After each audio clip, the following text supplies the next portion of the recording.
123 km prévus, 105 réalisés, 18 laissés de côté. Petit retour sur cette descente. 123 km sur le papier, 105 réalisés. Ça peut paraître incomplet, mais sur une rivière, finir à tout prix, c'est pas forcément réussir. Peu de danger à partir de Mulhouse. Le seul que j'ai vraiment croisé était un seuil très haut, très violent. Et surtout, invisible. Aucun panneau en amont. Rien qui te prévient vraiment.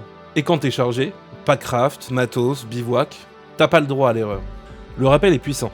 Ça brasse. Et clairement, c'est pas un passage à prendre à la légère. À vide, peut-être, dans d'autres conditions, plus léger, avec juste cette zone-là à tester, j'aurais pu me laisser tenter. C'est pour ça que je vous ai laissé les coordonnées GPS, pour que vous puissiez anticiper. À côté de ça, la rivière offre aussi des moments incroyables. Des endroits calmes, accessibles, parfaits pour couper et vraiment profiter. C'est du terrain, du réel, pas une trace théorique. Vous pouvez les suivre ou juste vous en inspirer. Si vous voulez vous découvrir sans vous mettre en danger, il y a une section idéale. Colmar, Célestat. Environ 20 km, des eaux calmes, fluides, avec de petits passages techniques. Rien qui casse 3 pattes à un canard, mais qui saura vous donner des petites sensations.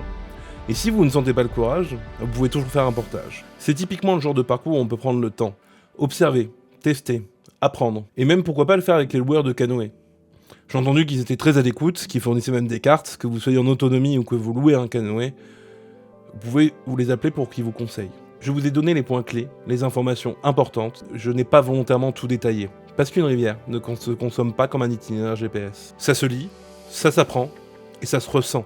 Ça devient même instinctif par moments. Je suis passé sur toutes ces sections, avec seulement un portage. Mais votre lecture sera peut-être différente. Et maintenant, une nouvelle aventure commence. Direction, le Puy-en-Velay. Objectif, les gorges de la Loire. Un autre terrain, et une autre histoire. Prenez soin de vous sur l'eau, et surtout prenez le temps de comprendre ce que vous descendez. On se retrouve plus tard pour plus d'aventures. Ciao!